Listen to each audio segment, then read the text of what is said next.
Coucou les amis, j'espère que vous allez bien. Ici, écoutez, ça va froidement. Regardez, j'ai 2 gilets. Je me caille. C'est un truc de dingue. Alors, on est lundi. On est, je crois, le 17 juin. Nous sommes l'après-midi. Ce matin, je vous ai fait un petit retour de course Grand Frais et Leclerc. Tristan est avec nous, il était pas bien. Et puis, en fait, en fin de matinée, il pétait la forme. Et puis, il a voulu de lui-même aller à l'école. Il a bien mangé à midi. Donc bah écoutez, ça va, plus de peur que de mal. Donc bah, il n'y aura pas de médecin puisque Nathan c'est pareil. Là, il est en train de faire sa sieste. Il a bien résisté hein, parce qu'il est quand même quasiment 4h moins 20. Donc là, il est parti à la sieste. Donc je me suis dit que j'allais papoter avec vous. Je m'attendais à une journée où il y aurait une pause médecin, mais en fait, au final, non. Donc comme quoi, bon bah écoutez, tant mieux. Ici, on se les gèle, mais c'est un truc de fou. Alors moi, j'ai pour habitude de pas trop me plaindre au niveau du temps. Parce que quand il fait beau, il n'y a pas de pluie. Après, c'est la sécheresse. Les gens se plaignent. Quand il fait trop chaud, c'est la canicule. On a toujours quelque chose à reprocher au temps. Il fait trop chaud, il fait trop froid, il pleut pas assez, il pleut trop, etc. Et j'ai tendance à pas trop parler du temps parce que je me dis que voilà, qu'est-ce que vous voulez? On a le temps qu'on a. Bah là, par contre, franchement, un 17 juin, taper 2 gilets. Franchement, je viens de le remettre là, le gilet, parce que toute la matinée, je me suis dit, ah non, je refuse à mettre un pull. Enfin, je veux dire, j'étais partie pleine de bonnes intentions. Regardez, j'ai un petit haut là, en dentelle. Il est trop mignon. Mais il fait tellement froid qu'en fait, j'ai mis mon haut ce matin, j'ai mis un gilet, puis là, je finis par mettre un deuxième gilet. Non, mais bon, bref.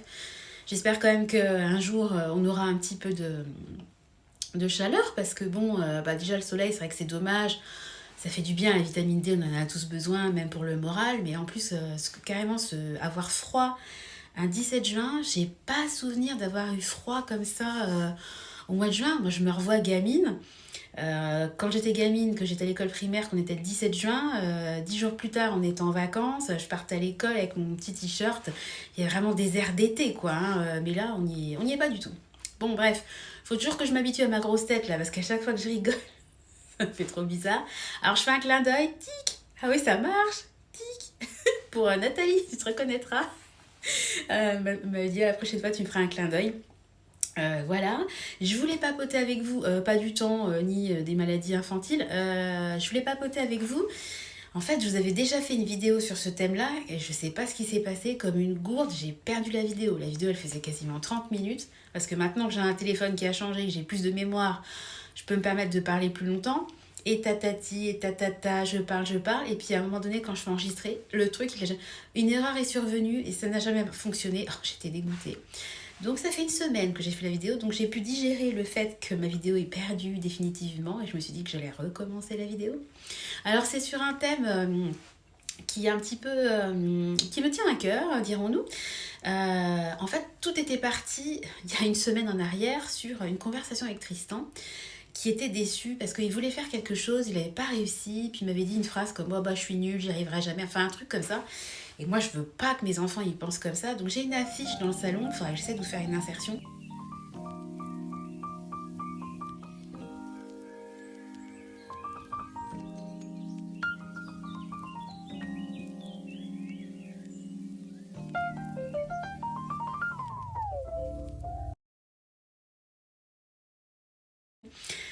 C'est un très joli message, en fait, c'est une maman qui parle à ses enfants et qui leur explique en fait que tu ne perds jamais en fait. Soit tu gagnes, donc tant mieux, soit tu apprends. Mais il faut pas voir les choses comme un échec. Voilà, dans la vie, bah, de toute façon, on va forcément avoir des choses à recommencer, à faire différemment. Et puis, il faut pas se braquer et puis se sentir nul, entre guillemets. Donc, j'essaie de leur expliquer ça, ce qui n'est pas forcément évident avec les enfants, mais bon. Ce qui fonctionne bien avec les enfants, c'est la réitération. Hein. C'est comme ça, il faut répéter, répéter, répéter. C'est comme pour le matin, on va te laver les dents, il faut répéter, répéter, répéter. Bref. Et il m'a fait réfléchir, en ayant ce petit échange qui a duré quelques minutes avec lui, il m'a fait réfléchir en fait à moi-même, à la façon dont bah, moi je me voyais à son âge et puis comment en fait j'avais progressé. Et moi, je me suis revue à son âge et moi, j'ai vraiment un défaut qui m'a poursuivi pendant des années, des années, des années. C'est vraiment le manque de confiance en moi. Alors là, vous m'entendez, je suis à l'aise, je fais mes vidéos, etc. Bon, enfin, ma chaîne, elle a quand même quelques années maintenant. Mais rien que le fait de me lancer sur YouTube, c'était un gros effort pour moi. Mais bon, j'étais adulte, il m'est arrivé plein de choses, donc il n'y a pas eu de souci, je me suis lancée et puis voilà. Mais pendant des années, en fait, j'ai vraiment manqué cruellement d'un manque de confiance en moi. Et je me suis refait un petit peu un film et je me suis dit, bah tiens, alors c'est pas des regrets, des remords, mais il y a certaines choses que je me suis dit, bah oui, avec le recul, j'aurais dû faire différemment. Mais en fait, des fois, vous êtes tellement pris dans votre quotidien, dans vos idées, dans une espèce d'œillère que, en fait, et puis vous doutez aussi de vous, et ben qu'en fait, vous restez dans une situation qui est vraiment inconfortable pour vous. Et alors, je m'étais fait toute une liste de vous dire, bah tiens, moi, si avec le recul, j'aurais plutôt fait ci différemment, ça différemment, etc. Il y a un truc, j'ai oublié ce que j'avais noté dans ma liste, mais il y a une chose qui est restée, ce que j'aurais fait différemment, c'est au niveau du job. Parce que moi, en fait, j'ai occupé un poste pendant 10 ans de bureau, on va dire, pour parler, voilà, on va pas rentrer dans les détails. Et en fait, pendant 5 ans, ça s'est très bien passé. J'avais des super évaluations, on me promettait un avenir brillant dans la boîte, etc. Et c'est vrai que ça se passait très bien. Et du jour au lendemain, j'étais dans un service, ouais, on était 5-6, et il y avait une manager qui a vrillé du jour au lendemain. Je n'ai encore, même avec le recul, plus de 10 ans après, j'ai jamais compris pourquoi. Et du jour au lendemain, je suis devenue un peu sa bête noire, voilà, la nana à abattre, quoi. Je ne sais toujours pas. Mes résultats étaient bons. Enfin, je ne me l'explique pas. Je pense que c'est plutôt de son côté à elle qu'il faut creuser. Je pense qu'elle a dû avoir un problème et puis elle a dû se venger un peu sur son équipe. Donc quand je dis que je suis devenue la cible à battre, c'est que moi en fait j'étais une des rares dans le service qui s'entendait bien avec elle. Et puis après bah, je suis passée un peu dans le lot de tout le monde. Hein, où en fait bah, tous les lundis on arrivait en réunion et puis c'était la boule au ventre en se disant qui va être la cible à abattre. Hein, parce que c'était un peu ça. Hein, elle se défoulait sur l'un des membres de son équipe. Excellente manageuse, hein, je te félicite encore aujourd'hui, bravo pour tes talents de motivation, c'est parfait de motiver une équipe de cette façon-là, c'est comme ça qu'on avance et que c'est comme ça qu'on donne envie aux gens de rester dans l'entreprise. Bref, tout ça pour dire que moi, à l'époque, bah, je le vivais très mal, donc tous les dimanches soirs, j'avais la boule au ventre, je pensais à cette fameuse réunion du lundi matin, quand j'étais en vacances. La première semaine, j'avais du mal à décompresser, à me dire que j'étais vraiment en vacances. La deuxième semaine, ça allait. Et puis après, je commençais à faire une espèce de compte à rebours en me disant oh, J-7, J-6, J-5. Et en plus, à chaque fois, ils nous faisaient des séminaires à la gomme avec des idées les plus bêtes et loufoques. Enfin, pour moi, hein, c'est pas une critique, mais pour moi, c'était vraiment des trucs nuls. Ils nous faisaient genre des ateliers clown, des ateliers théâtre, des ateliers rire. Vous savez, quand vous êtes un peu dégoûté, vous retournez retourner bosser parce qu'on va pas se mentir, on préfère tous être au bord de notre piscine en train de siroter un cocktail plutôt que d'être s'enfermer en réunion quoi.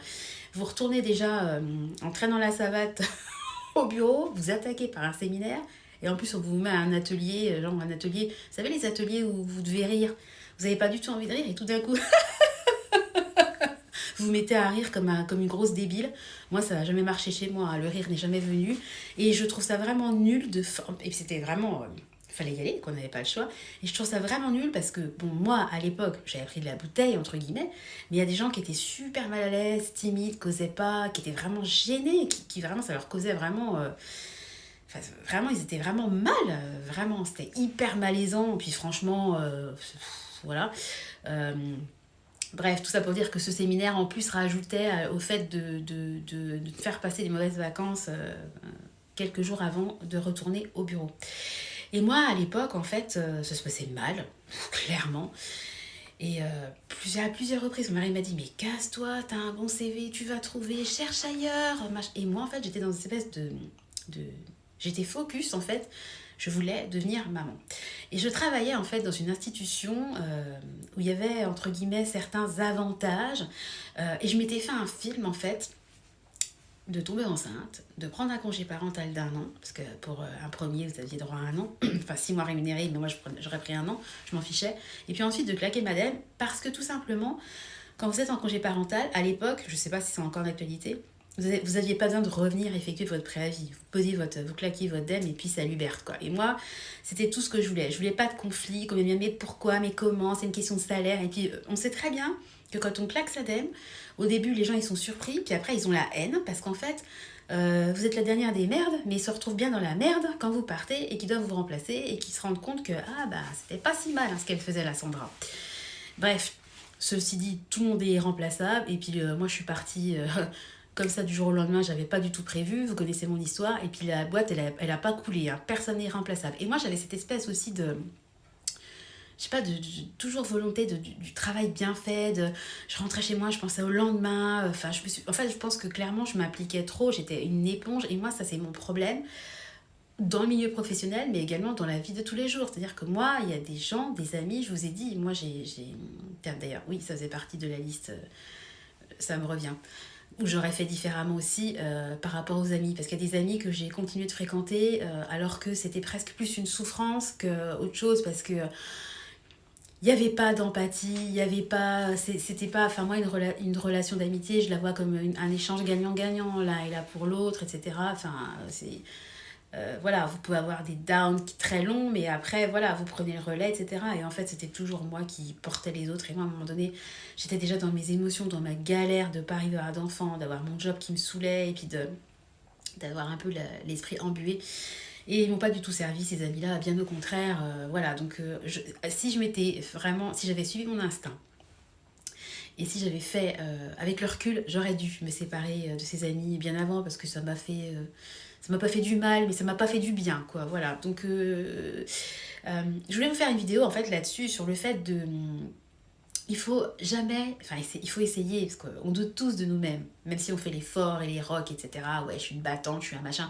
On a tous nos faiblesses, et ça c'est pas une honte pour moi. La gentillesse est une qualité, ce n'est pas comme on peut l'entendre dans certaines entreprises un peu à l'ancienne, quand vous êtes sympa avec vos collègues, parce que moi j'avais une manager, mais je manageais aussi une assistante, et moi je m'entendais très bien avec l'assistante, et il m'était reproché en fait de bien m'entendre avec elle, parce qu'en gros pour être un bon manager, fallait être un peu une peau de vache, quoi. Comme si, moi je trouve ça complètement débile.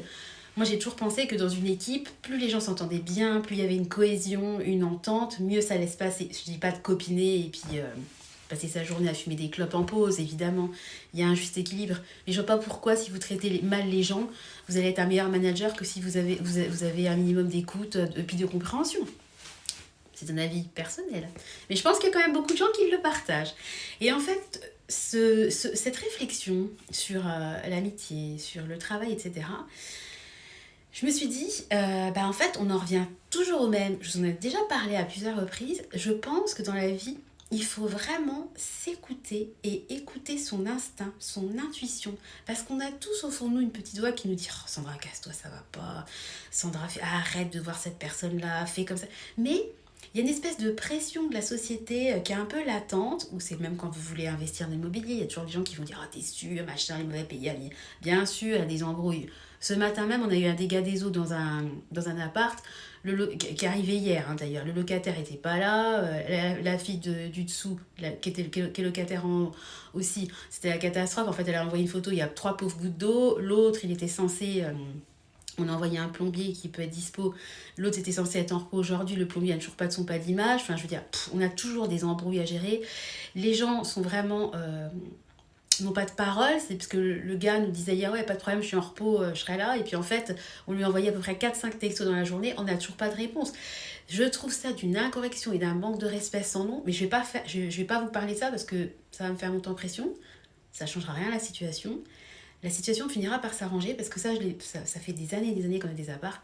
Au début, si il y a des années en arrière, si je vous avais raconté cette histoire-là, j'aurais eu le cœur comme ça, limite des palpitations. Oh là là, la locataire du bas va porter plainte contre nous, qu'est-ce qui va se passer? J'aurais pété un câble. Mais en fait, j'ai compris avec le temps que tout s'arrange, qu'il faut savoir de temps en temps se poser et avoir un peu de sang-froid. Je suis quelqu'un de très sanguine, vous me connaissez, j'ai tendance à m'énerver, à pester contre plein de choses, mais pour ma santé mentale, il y a certaines choses qui font que j'ai appris avec le temps à prendre du recul. Et j'apprends aujourd'hui à de plus en plus écouter mon instinct et suivre mon intuition. Parce que je me rends compte qu'à chaque fois que je vais à l'encontre de ce que au plus profond de moi ce que mon cœur me dit de faire, et ben chaque fois que je vais contre, et ben je me rends compte que à 99% du temps, j'aurais dû suivre mon instinct. Donc c'était une vidéo en fait où je vais vous dire que j'essaie de travailler là-dessus, déjà sur la confiance en moi, sur l'estime de ma personne. Voilà, à un moment donné, je trouve que je suis pas Claudia Schiffer, je suis pas Einstein, j'ai plein de défauts, etc. Mais je suis pas non plus, voilà, j'essaie d'être une bonne maman, j'essaie d'être à l'écoute de tout le monde, d'être présente pour mes amis, pour mes parents, ma famille, etc. Enfin, j'essaie de faire au mieux. Après, c'est sûr que tout n'est pas parfait. Vous voyez mes retours de course, il y aura toujours des carottes râpées, parce que j'aime pas râper les carottes. Il y aura pas que du bio. Oui, je mange de la viande. Oui, des fois je crie. Oui, des fois mes enfants se chamaillent entre eux. Et bah c'est comme ça, et ça sera toujours comme ça, et c'est la vie. Mais bon, je veux juste te dire que j'essaie quand même, je pense pas être une mauvaise personne, voilà ce que je veux dire. Et avec le temps, j'ai quand même appris à m'aimer. J'essaie aujourd'hui d'aimer mon corps, même si c'est encore un long chemin, hein, parce que j'ai eu des commentaires suite à une photo que j'ai mis quand j'ai fait la sortie scolaire avec Clément. Il y a des gens qui disent ah bah t'es mince, mais non mais moi je suis une fausse mince. J'ai des bourrelets, j'en ai même dans le dos. Enfin, moi, parce qu'en fait, moi, comme j'ai des grandes jambes, je suis disproportionnée dans le bon sens, tant mieux pour moi. Donc, ce qui fait que j'ai une apparence où les gens se disent oh, bah, ça va, elle est mince. Mais non, non, non. Non, non, non. Je suis là, je suis encore en surpoids. J'étais redescendue dans un INLC normal, juste, et là, bing, je suis repassée en surpoids. Donc, non, non, non, j'ai vraiment du poids à perdre. Donc j'essaie de travailler sur moi, je veux perdre ce poids pour être bien dans mon corps, mais je me sens... Il y a quelques années, j'étais vraiment mal. Là, j'ai appris, je me suis dit aussi quand même, Sandra, t'as quand même eu 3 enfants, t'as porté 4 fois la vie, sans compter les fausses couches, les nombreuses fausses couches, parce que moi j'ai eu 10 grossesses dans ma vie. Voilà. Ton corps, il a quand même permis de faire en sorte que tu deviennes parent hein, avec ton mari. Voilà, j'ai subi des FIV, des opérations, j'ai 43 ans, j'ai pas 23 ans, donc quand on peut perdre 10 kilos, ça prend plus de temps que quand on a la vingtaine, c'est comme ça. Mais c'est aussi une chance de pouvoir vieillir. Je dis pas que je me sens vieille, hein, mais c'est quand même... Attendez, excusez-moi, parce que tac, j'ai plus beaucoup de batterie. Et j'avais le message plus de batterie. C'est une chance de pouvoir, comment dire, mûrir. Donc j'essaie d'être un petit peu plus positive. Et puis la vidéo, elle part un peu dans tous les sens. Ça, c'était vraiment une vidéo blabla sur mes états d'âme du moment et mes tergiversations de la journée, enfin, et de la semaine qui s'est écoulée. Et... j'ai vu un super truc et je vais faire comme toi d'une abonnée qui m'a envoyé des photos de ses vacances, elle se reconnaîtra et elle m'a envoyé en fait une vidéo de ses vacances et apparemment à chaque fois qu'elle va en vacances elle filme à un moment vraiment de zénitude quoi, voilà, un moment dont elle souhaite se rappeler et qu'elle souhaite immortaliser. Et en fait, pendant l'année, quand des fois il fait pas beau, comme quand je me plains là du mauvais temps et que j'ai froid, et elle se regarde de temps en temps cette vidéo. Et j'ai trouvé que c'était une super bonne idée. Donc ce que je vais faire cet été, quand je serai en vacances, je vais essayer de prendre une petite vidéo que j'essaierai de me mettre de temps en temps. Alors moi je suis une très grande fan de photos, de vidéos, donc je suis la première à regarder mes vidéos, les enfants, oh, qu'est-ce qu'il était mignon, il a grandi, gna gna gna, tu te rappelles, quand il avait perdu sa première dent, etc. Je suis la première à adorer filmer mes enfants, mais je trouve qu'une vidéo comme ça, d'un moment, sans forcément avoir de personnes, juste d'un paysage, d'oiseaux qui chantent, d'eau qui coule, enfin, quel que soit ce que vous choisissez. Je trouve que c'est une super bonne idée. Donc, j'ai pas encore répondu à ton mail, je vais te répondre dans la journée. Mais je voulais partager en fait, j'espère que tu m'en voudras pas, parce que je trouve que c'est une super idée, donc je me permets de la relayer. Et je trouve que c'est vraiment top comme idée. Voilà. Bon bref, sur ce, je vais vous laisser. J'arrive à 18 minutes de vidéo. J'espère que ma vidéo va pas s'effacer comme la dernière fois. À chaque fois que je rigole, j'ai quand même du mal avec la tête. Ça, je sais pas. Je trouve que le sourire est un peu carnassier, vous trouvez pas? ça fait comme les méchants d'un dessin animé, je trouve, le sourire. Alors que quand je souris pas, c'est plus gentil. Enfin, je trouve. Bref, c'est un avis. Voilà, bon je vais vous laisser. Je vais aller me faire un cappuccino pendant que Nathan fait sa petite sieste. Ça va pas être le thé glacé, ça va être le cappuccino bien chaud. Je vais me réchauffer, mais écoutez, de toute façon, ça va bien finir par s'améliorer à un moment ou à un autre. Voilà, j'espère que la vidéo n'aura pas été trop décousue. Hein. Ça vient toujours comme... moi, je vous parle comme ça vient. La dernière fois, je m'étais mis 3 petits tips pour... je me suis dit, ah, je vais leur parler de ci, de ça. Oui, là, je m'en suis souvenu que 2. Le troisième, il est complètement sorti de mon ciboulot. C'est pas grave, au moins c'est spontané. Et puis, je partage un peu mes pensées du moment. C'est un peu le but de ma chaîne, hein, c'est que je vous fais beaucoup de retours de course, de haul. Je vous parle dès que possible du budget parce que c'est vraiment un thème... vous voyez, là, avant de faire ma vidéo, j'ai fait mes comptes. J'ai listé en fait, j'ai fait un total de mon épargne sur le site du Crédit Mutuel et puis là j'étais en train de reprendre tous mes montants d'enveloppe pour voir qu'il y avait bien une corrélation entre la banque et puis ce que j'ai noté sur ma note de téléphone. Ouais, vous voyez, je m'amuse, oh je m'éclate, j'ai une vie mes amis. Je rigole. Bon allez, je vais vous laisser en vous souhaitant à tous une belle journée. Encore une fois, j'espère que vous aurez capté l'idée de la vidéo qui est en gros de s'écouter, d'arrêter de se dévaloriser et puis de ne pas oser faire les choses, de suivre son instinct tout simplement et tout ira bien. Voilà, ça sera le mot de la fin. Punaise, je vais y arriver. Faut vraiment que j'arrête la vidéo, je commence à bégayer. Allez, je vous fais à tous des gros bisous, je vous souhaite une bonne journée et je vous donne rendez-vous très bientôt, comme d'habitude, dans une nouvelle vidéo. Allez, des bisous. Hop.